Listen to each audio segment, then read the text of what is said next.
오늘의 주요 뉴스입니다. 금융당국이 인터넷은행 3사를 모아 은행권 경쟁 체제에 대해 논의했습니다. 이 때문에 인터넷은행이 과점 체제 해소 주체로 급부상하면서 관심이 쏠리고 있습니다.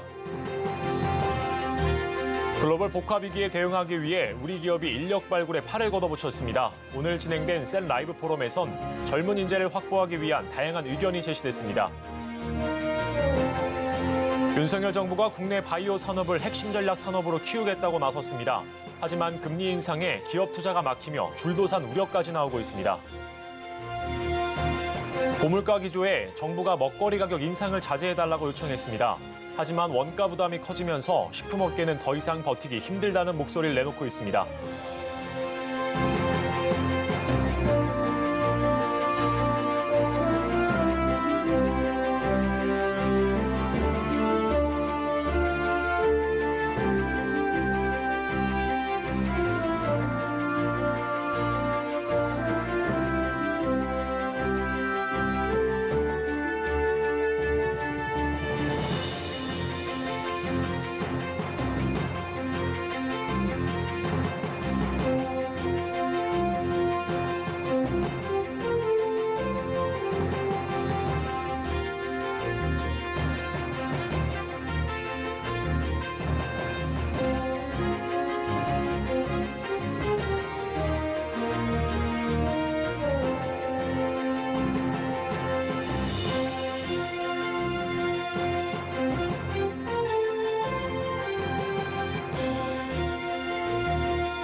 시청자 여러분 안녕하십니까? 센 경제 라이브 시작합니다. 높은 이자 수익, 과점 체계 등 시중은행들에 대한 논란이 계속되는 가운데 정부 인터넷 전문 은행에 기대감을 드러냈습니다. 은행권을 흔드는 매기를 넘어 경쟁 체제를 이끌 주체로까지 지켜세웠는데요. 보도에 민세원 기자입니다. 당국이 시중은행 과점 체계에 불편한 시각을 드러내는 동시에 해결 방안으로 인터넷은행에 힘을 싣고 있습니다. 오늘 국민의힘 윤창현 의원 주재로 열린 인터넷은행 출범 5주년 기념 토론회에는 인뱅 3사 대표와 금융정치권 관계자들이 대거 참석했습니다. 이번 토론회의 화두는 은행권 과점 해소였습니다. 신성환 금융통화위원은 기조연설에서 현재 시중은행들은 과점 이익을 향유하고 있다고 비판하면서 과점 체계를 해소할 가장 적절한 주체는 바로 인터넷은행이라고 단언했습니다. 금리 경쟁을 하지 않고 적절히 시장을 분할을 해서 적절한 과점적 이익을 보는 상태. 그래서 선택할 수 있었던 것이 그러면 기존 은행들과 완전히 차별화된 형태의 은행. 이세훈 금융위 사무처장도 인뱅들이 매기 역할을 해줄 것을 당부하면서 은행 경쟁 촉진을 위해 가능한 모든 것을 검토할 것이라고 강한 의지를 내비쳤습니다. 여기에 인뱅들이 과점 해소 주체로 도약하기 위해 개선해야 할 점에 대한 지적도 이어졌습니다. 박대출 정책위 의장은 인뱅들이 소비자 중심의 새로운 비즈니스 모델을 제시한 것은 사실이라며 다만 금융시장의 파격적 변화를 위해서는 아직 갈 길이 멀다고 지적했습니다. 이병윤 금융연구원 선임위원도 인뱅들의 미래 성장 동력 확보를 위한 노력이 미진하다면서 이제 챗 GPT 등 또 한 번의 디지털 격변기를 맞은 만큼 더욱 첨단의 금융기술, 상품 개발을 위해 노력할 때라고 진단했습니다. 정부가 시중은행 과점 체계 해소의 핵심 주체로 인터넷은행들을 지목한 만큼 인뱅들이 올해 은행산업 변화의 중심이 될 수 있을지 관심이 모아지고 있습니다. 서울경제TV 민세원입니다. 미국 긴축 기조 완화 움직임에 비트코인 가격이 올 들어 가파른 상승세를 보여왔는데요. 최근 미국과 유럽에서 시작된 글로벌 은행 위기설에 또다시 대체 자산으로 부각되면서 급증세를 보이고 있습니다. 김미영 기자입니다. 지난해 11월 1,900만 원대까지 떨어졌던 비트코인. 올해 초 2,080만 원대로 오르더니 지난달 3,200만 원대로, 오늘은 3,700만 원대로 올라섰습니다. 연초 대비 각각 54%, 77% 급등했습니다. 이런 상승 기세엔 최근 글로벌 은행 위기 속 전통적인 금융 시스템에 대한 불안감이 커지면서 비트코인이 대체 자산으로 떠올랐다는 분석이 많습니다. 비트코인은 가치 저장 수단으로 여겨지면서 대표적 안전자산인 금과 비슷하다는 기대를 받고 있습니다. 미국의 대형은행인 리만 브라더스가 파산하면서 은행에 돈을 맡기는 게 그렇게 안전하진 않다. 그 반대급부로 은행의 통제를 안 받는 화폐 시스템을 만들겠다 해서 나온 게 비트코인이거든요. 지금이 굉장히 유사한 경향이 있으니까. 미 연방준비제도의 금리 인상 종료 기대감과 함께 고수익을 추구하는 투자자들이 주식시장에서 이동한 점도 상승세를 부추기고 있습니다. 치솟은 부도 위험 지표에 독일 최대 투자은행인 도이치방크는 장중 한때 주가가 15%가량 급락했습니다. 은행 불안이 주가에 부정적인 영향을 미칠 거라고 생각을 하는데 주식시장에 있던 돈들 중에 높은 수익을 원하는 위험 자산들이 비트코인으로 넘어가는 거죠. 일각에선 비트코인이 이런 오름세를 타고 최대 1억 원까지 오를 거란 예측도 나오는 상황. 다만 이번 은행 불안이 가라앉고 비트코인 상승 동력이 사라지면 급격한 가격 조정이 나타날 수 있어 주의가 필요하다는 지적이 나오고 있습니다. 서울경제TV 김미연입니다. 시중은행들이 최근 잇따라 청년을 위한 소득공제 장기펀드를 선보이고 있는데요. 최근에 마케팅도 강화하면서 은행 간 경쟁이 벌어지고 있다고 합니다. 자세한 내용 김수빈 기자가 전합니다. 시중은행들이 이른바 MZ세대의 목돈 마련을 위해 청년형 소득공제 장기펀드인 청년펀드를 본격 선보이고 있습니다. 가장 먼저 펀드 4종을 선보인 건 우리은행입니다. 뒤이어 KB국민은행과 신한은행도 6종의 청년펀드를 선보였습니다. 자산운용사가 만든 상품을 판매하는 구조인데 금융사별로 판매하는 상품이 달라 세밀한 비교가 요구됩니다. 청년펀드란 청년층의 자산 형성을 돕는 금융지원 정책형 상품으로 올해 말까지 가입이 가능한 점이 특징입니다. 가입 대상은 만 19에서 34세의 국내 거주자며 급여액과 소득 금액에 제한이 있습니다. 이 펀드는 전 금융기관 합산 연간 최대 600만 원까지 납입이 가능하고 총 납입액의 40%에 대한 소득공제 혜택이 있습니다. 다만 투자 상품이기 때문에 예금자 보호법으로 보장이 되지 않습니다. 그러니까 원금 손실의 가능성이 있는 겁니다. 일반적으로 5천만 원까지 원금을 보장하는 예적금을 판매하는 은행들이 청년펀드로 눈을 돌린 건 금융당국이 청년 자산 형성 상품 출시를 독려한 데다 미래 주요 고객 확보 차원이라는 설명입니다. 그 금융권의 소주 중에 하나는 그런 거잖아요. 이제 MZ세대들 향후에 은행들의 주요 고객이 될 수 있는 분들이니까 청년층의 자산 형성 이런 거를 지원하기 위해서 출시했고 당국의 어떤 취지나 이런 거에도 맞춰서 출시를 한 거죠. 앞으로도 지속 거래를 할 수 있는 충성 고객 확보를 위해 은행권에서는 청년 고객 잡기에 더욱 열을 올릴 것으로 보입니다. 서울경제TV 김수빈입니다. 우리 기업들이 글로벌 복합 위기의 파고를 넘기 위해 기술 혁신과 새 먹거리 발굴에 분주한 모습입니다. 한편 올 초 대학가에서는 반도체학과 등록 포기 사태가 발생하는 등 산업계 기피 현상이 나타나 우리 사회에 충격을 줬는데요. 오늘 낮 진행된 센 라이브 포럼에서는 젊은 인재를 산업계로 끌어들이기 위한 다양한 의견이 제시됐습니다. 이지영 기자입니다. 정부와 대기업이 반도체와 배터리 등 미래 인재 육성을 위한 투자를 아끼지 않고 있지만 젊은 층의 시선은 산업계를 떠나고 있습니다.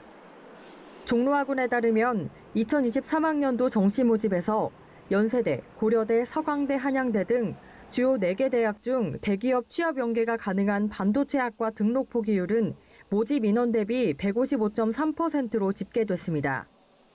이에 오늘 낮에 진행된 서울경제TV 센 라이브 포럼에서는 글로벌 기술 전쟁, 사람이 미래다를 주제로 산업인재 육성 정책의 현황과 문제 해결 방안이 모색됐습니다. 우선 국내 최고 입시 전문가인 임성호 종로학원 대표는 현재 인기 학과인 의학학 계열을 능가할 수 있는 사회 진출 혜택을 기업과 연계해 파격적으로 마련할 필요가 있다고 조언합니다. 계약학과의 경우 현재도 취업을 보장하고 있지만 의대 진학을 희망하는 레벨의 학생에게는 메리트가 부족하다는 겁니다. 석박사 과정을 밟더라도 취업이 유리하다라든지 또는 훨씬 더 큰 혜택이 있다라든지 이런 부분들에 대한 어떤 보장 장치가 없기 때문에 대학을 졸업하고도 석박사 과정에 어떤 선뜻도 지원하기가 좀 부담스럽다. 특히 인재들이 그간 부족했던 분야로 도전할 수 있는 환경이 갖춰져야 한다는 의견도 제시됐습니다. 김양팽 산업연구원 전문연구원은 우리나라는 메모리 반도체 강국이다 보니 제조 소재가 필요한데 이 부분에서 원천 기술이 부족하다며 반도체 제조뿐만 아니라 소재 장비 인력 확충이 시급하다고 강조했습니다. 또 반도체 등 당장의 주력 산업에 치중된 인재 육성 정책과 투자 범위를 넓혀나갈 필요성도 제기됐습니다. 장대훈 커리어 케어 파이낸스 본부장은 디지털 분야의 확충과 지점 폐쇄가 맞물려 공채 제도가 줄고 있다며 디지털 인재와 대체 산업 인재가 필요한 만큼 정부와 금융회사들은 인력 투자에 적극적으로 나서야 한다고 말했습니다. 서울경제TV 이지영입니다.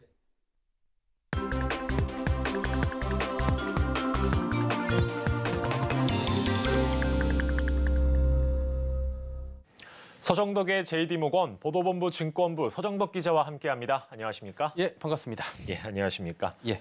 오늘도 숫자를 준비하셨다고 하는데요. 먼저 숫자부터 확인해 보도록 하시죠. 예, 오늘도 다양한 숫자들이 뜨고 있는데요. 지난주와 마찬가지로 2를 골라보도록 하겠습니다. 예, 저번에도 2를 골라주셨던 기억이 나는데 오늘도 2를 골라주셨습니다. 이 어떤 의미일까요? 2를 제가 뭐 특별하게 좋아하는 건 아니고요. 2차 전지 급등세가 지금 시장에서 계속되다 보니 이 부분을 좀 가지고 왔습니다. 지금 현재 코스피나 코스닥은 좀 잘 올라가는데요. 이유는 잠시 뒤에 말씀드리고 코스피는 박스권에서 움직이고 있습니다. 그럼에도 불구하고 2차 전지만큼은 연일 신고가 랠리를 하거나 계속해서 상승 흐름을 보이고 있다 보니까 지금 시장에서는 2차 전지를 가지고 있느냐, 가지고 있지 않느냐에 따라서 희비가 엇갈릴 수밖에 없는 상황입니다. 예. 지난주에 에코프로 형제 말씀을 드렸잖아요. 오늘은 LNF라는 종목이 52주 신고가를 기록을 했고요. 한마디로 지금 시장에서 소위 잘 나가는 업종이 2차 전지 업종이다, 이렇게 보시면 될 것 같고요. 예. 올 초부터 석 달 정도 연속으로 지금 오르다 보니까 2차 전지에 대한 과열 이야기도 나오고 여전히 매력적이다, 이런 이야기도 나오고 있습니다. 예, 2차 전지가 올랐다고 말씀해 주셨는데 예. 실제로 얼마나 올랐습니까? 보시면 좀 놀라우실 것 같아요. 예. 1월 2일 종가 기준으로 기준점을 그때로 잡고요. 그리고 오늘 3월 27일 종가까지 이 기간을 기준점으로 잡아보도록 하겠습니다.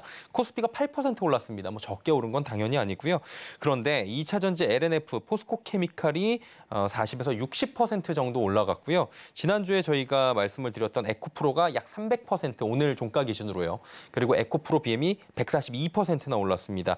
자, 그렇다면 이 기간 코스피를 대표하는 뭐 종목들이라고 할 수 있는 삼성전자, 현대차, 네이버, 뭐 이런 종목들, SK하이닉스 약 12% 안팎의 상승률을 나란히 지금 기록을 했는데요. 상승률만 놓고 보면 은행 이자에 비해서 훨씬 높지만 상대적으로는 좀 저조한 모습들을 나타냈다고 할 수 있습니다. 다만 코스닥은 조금 전에 말씀드렸다시피 코스피가 8% 오를 때 23% 올라갔는데 이 에코프로를 비롯해서 2차 전지 시가총액 상위 종목의 코스닥의 대다수가 포진을 해 있어서 이런 부분에 상승률이 나타나고 있다라고 볼 수가 있을 것 같아요.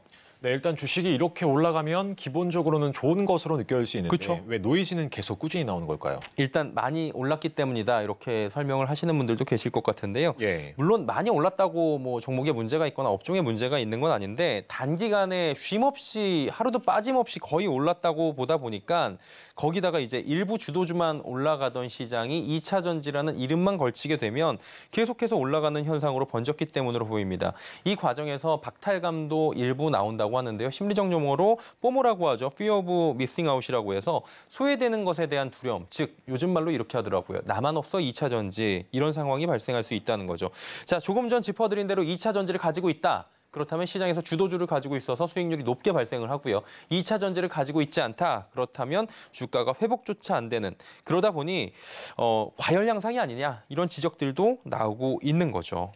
네, 2차 전지 이름만 걸치면 오르는 현상이라고 말씀해 주실 정도로 계속 오르고 있는데 그럼에도 계속 오르는 이유가 뭘까요? 실적이죠. 예, 주가는 실적에 뭐 어떻게 비례한다라는 말이 나오는 건데요. 예. 포스코 케미칼이나 에코프로 BM, LNF, 하이니켈 양극재 회사들이라고 하는데요.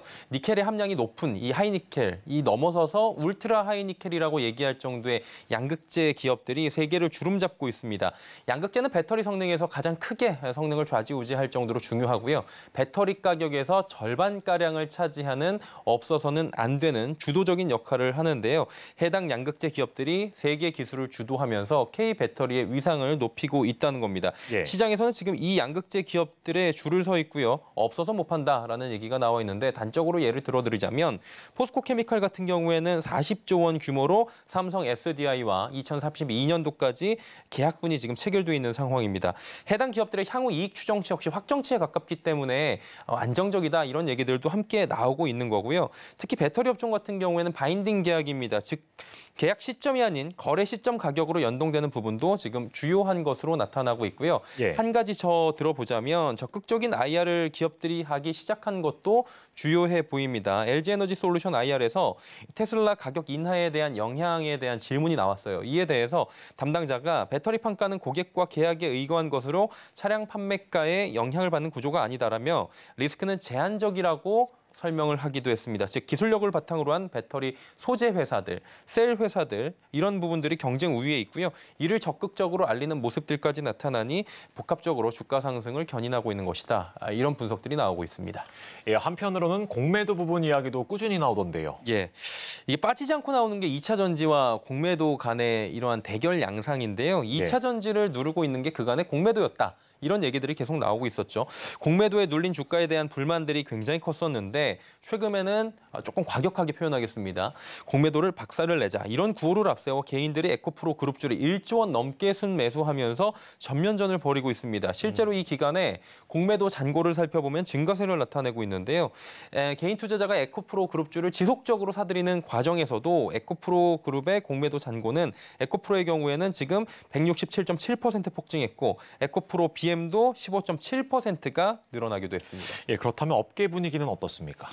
극명히 갈리고 있죠. 과열이다라는 측면이 있고요. 또 한켠에서는 분명히 과열 분위기는 있지만 밸류에이션, 즉 가치 대비해서는 아직까지 괜찮은 수준이다 이렇게 이야기를 하고 있는 건데요. 예. 우선 과열 양상이라고 하는 부분의 이야기를 들어보면 증권사의 목표 주가 이미 다 넘어섰고 퍼나 PBR을 산정해 보니까 이미 오버슈팅이다. 그리고 지금 오르고 있는 부분은 이미 집단 광기에 가깝다. 이렇게 표현하는 지금 이 부분도 일부 나오고 있습니다. 반면 아직 갈 길이 멀었다라고 이야기하는 입장은 전기차가 보급될 시장을 살펴보면 아직까지 초입 단계다. 전기차 보급률이 얼마 되지 않는다. 앞으로 전기차는 더 많이 보급될 것이고 이에 따라서 이익과 성장성의 증가를 따져보면 여전히 싼 가격이다라고 하는 건데 익명을 요구한 업계 관계자에 따르면 이 정도로 오른 주식을 추천하는 건 밸류를 떠나 부담스러울 수 있는 상황으로 변동성이 커질 수 있는 상황이라 딱히 코멘트하기가 어렵다. 이런 이야기를 해당 기자에게 전하기도 했는데요. 결론적으로 진행형입니다. 2차 전지에 대한 주가 논쟁. 아직 성장성에 비하면 덜 올랐다 혹은 과열 양상이다. 오버슈팅이다. 이 이야기는 조금 더 지속이 될 것 같습니다. 어느 방향으로 향할지 조금 지켜봐야 될 것 같습니다. 예, 오늘은 2차 전지 과열 양상에 대해서 자세히 짚어봤습니다. 예. 보도본부 증권부 서정덕 기자였습니다. 오늘 말씀 고맙습니다.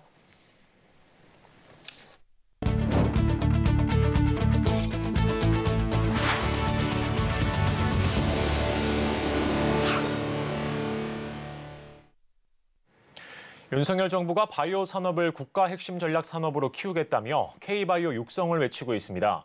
그러나 현실은 돈줄이 막힌 바이오 기업들이 상장 폐지 기로에 서며 줄도산 우려가 커지는 모습입니다. 김혜영 기자입니다. 2018년 성장성 특례 상장 1호 기업 셀리버리가 코스닥 입성 5년 만에 상장 폐지 기로에 섰습니다. 감사 의견 거절로 거래가 정지된 겁니다.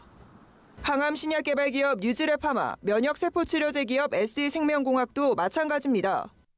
돈줄이 막힌 바이오 기업의 재무 건전성에 빨간불이 켜진 겁니다.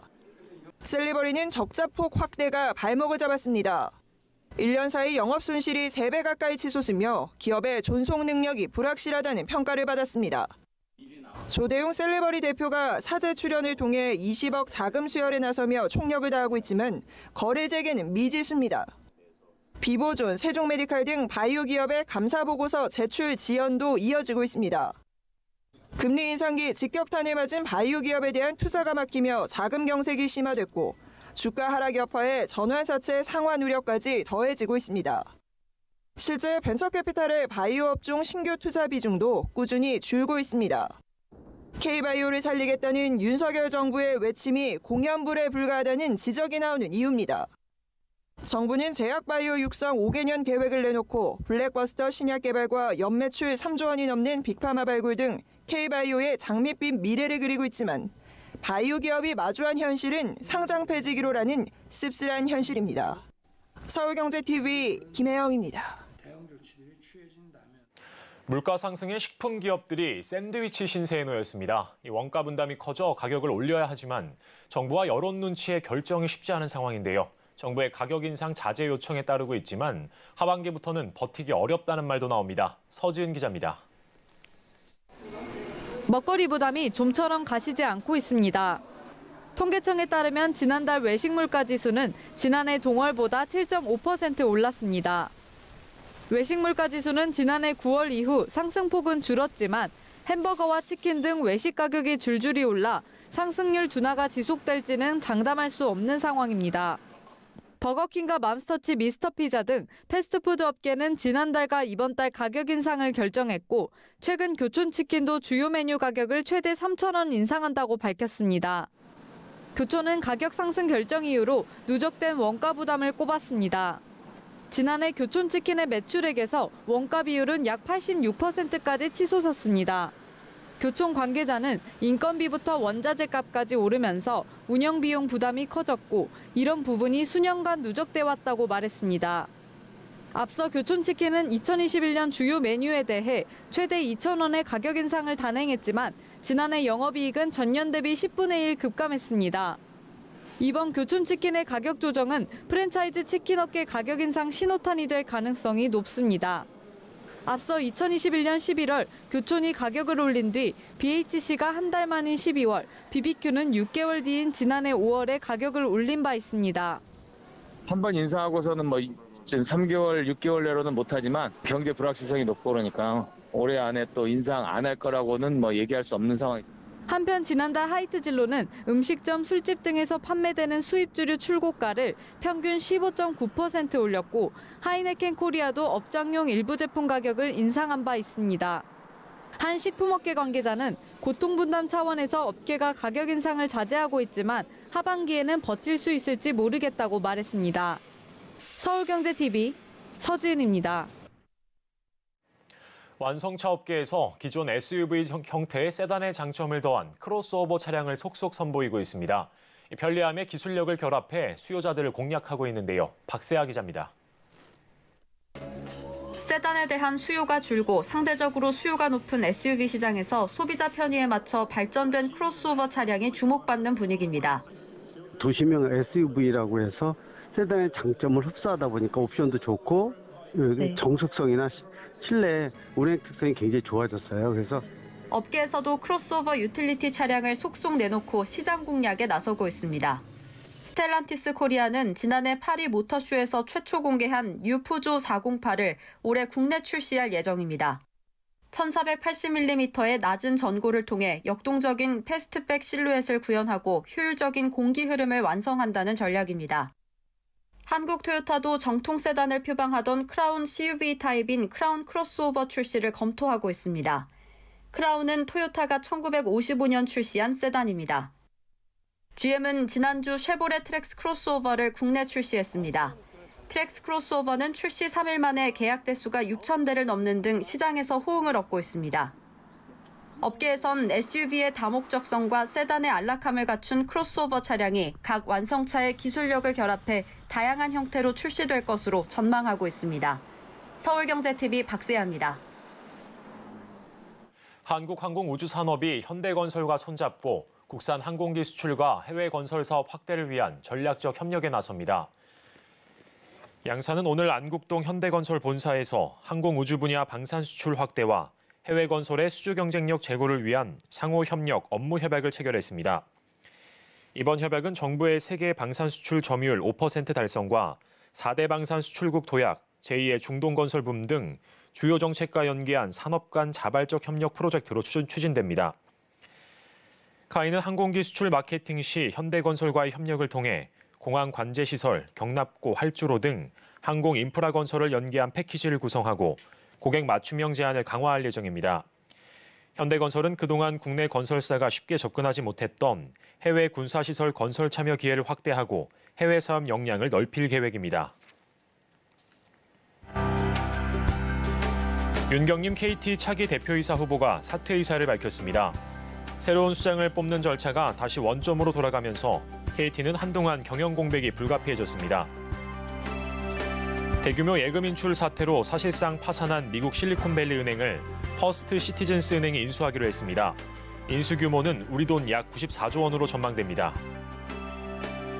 정부가 올해 2분기 전기 가스 요금을 이번 주 동시에 발표합니다. 윤석열 대통령이 급등한 공공요금 부담을 최소화하라고 주문하자 정부의 고심이 깊어진 것으로 풀이됩니다. 카카오의 SM 공개매수 청약 경쟁률이 2.27대 1로 마무리됐습니다. 공개매수가 종료되자 SM의 주가가 오늘 하루 만에 15% 급락한 것으로 나타났습니다.